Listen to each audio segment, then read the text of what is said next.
Let Them See You Cry by Bill Clark. In my youth, I thought I knew what Christmas meant. That changed when I met Everett. Each year, I share Everett's story with the hope that it will open your eyes to the magic Christmas is, or at least should be. It was Christmas, and Everett the orphanage troublemaker had only the love in his heart to give away.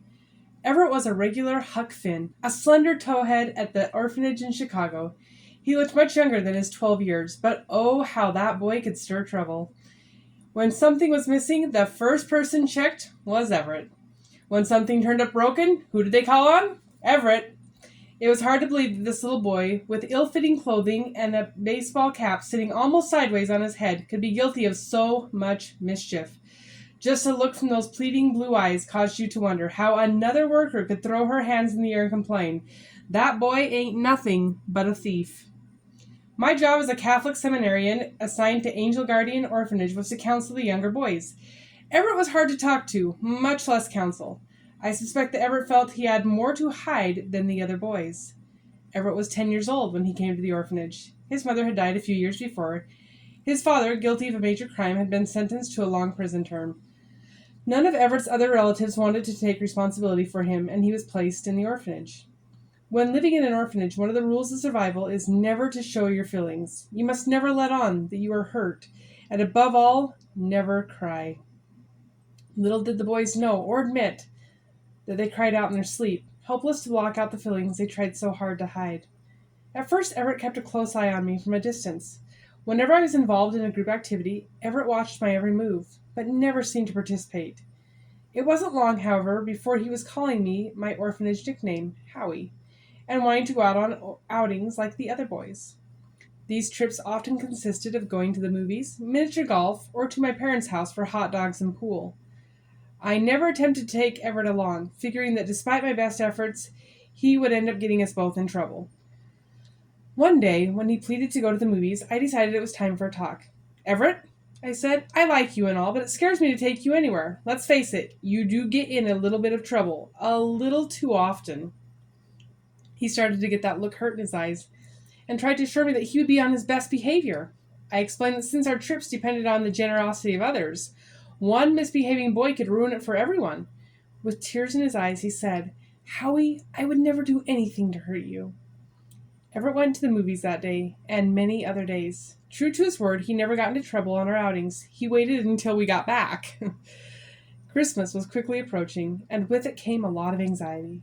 Many of the boys were to spend Christmas with volunteer families in the area, and this added to the general feeling of concern. During the height of the tension and worry, news reached the orphanage about Everett's father. In all the time I knew him, Everett seldom talked about his father, other than to say that someday he would return and give Everett the home he wanted so badly. When he was placed in the orphanage, he had few possessions to remind him of his past life. The clothes he was wearing, a picture of his mother, and a shiny silver dollar. His father had given him the coin before he was taken to prison, his way of telling his son he would return. Everett treasured the coin, which he kept in an old cloth bubblegum pouch. If he trusted you, he would show you the coin, being careful never to let it out of his hand. He would spend hours off by himself polishing the coin before hiding it and his feelings safely away. The news we got that Christmas was that Everett's father had died. The job of telling Everett fell to a worker the kids called Coach. After Everett was told about his father, he was sent to the sleeping room, a large room with some 30 beds. This was done to allow Everett time to sort out his feelings in private. It would also save him the embarrassment of having the other boys see him cry. Later in the evening, I went in to talk with him, but there wasn't much that could be said. Everett's father and Everett's dreams both died that night. So we sat and shared the silence and the darkness while Everett polished his coin and cried. During this Christmas season, there were rumors that the orphanage would soon be closing. I wanted this holiday to be special, as it might well be our last Christmas together. Working 1 or 2 days a week at a paint store in Glenview, a nearby suburb, I managed to put away a few dollars and with the money purchased each boy a small pocket Bible. I never believed they would really appreciate them and wished I could have done more to brighten that one Christmas. My fellow workers at the paint store must have sensed what was happening, because on the day before Christmas they called me aside and handed me an envelope containing over $100. This was their commission money for a mirror sale that month. They had taken a vote and decided that I should use the money to take my kids out for all the pizza they could eat. After hurried thanks, I rushed to the orphanage to tell the big news. This was also the night before the boys were to leave on their visits with the volunteer families. Everett would not be allowed to leave for fear that he might run away. We held a party that evening, and I gave each boy his gift. They gave me my present, an old transistor radio they found around the orphanage.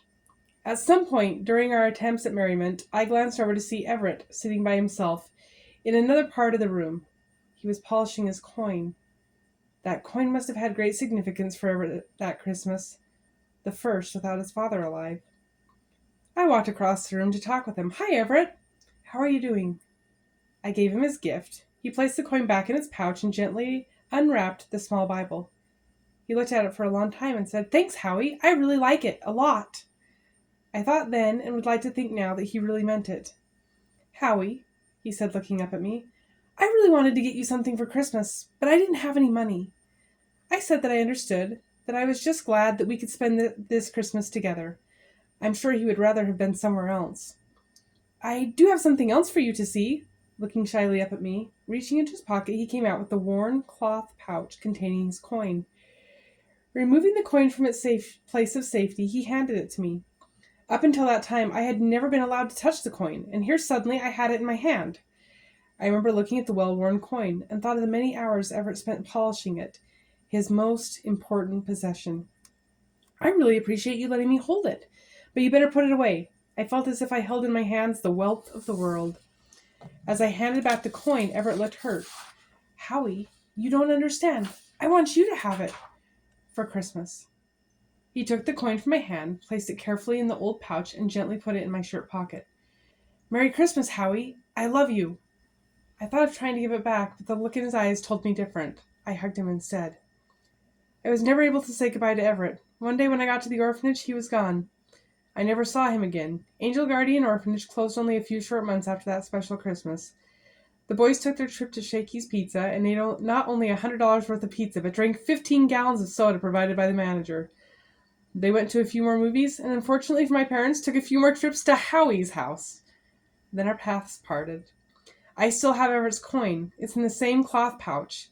Every once in a while, I take the coin from its hiding place, polish it, and think of Everett. In case he's reading this, I just want to say, thank you, Everett. Through this coin, you've touched more lives than you could have ever known. And Everett, I love you too.